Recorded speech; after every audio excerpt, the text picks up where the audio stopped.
Elevo meus olhos para o monte, de onde virá o meu socorro. O meu socorro vem do Senhor que fez o céu e a terra. Não deixará vacilar o teu pé. Aquele que te guarda não tosquenejará. Eis que não tosquenejará, nem dormirá o guarda de Israel. O Senhor é quem te guarda.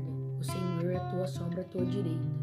O sol não te molestará de dia, nem a lua de noite.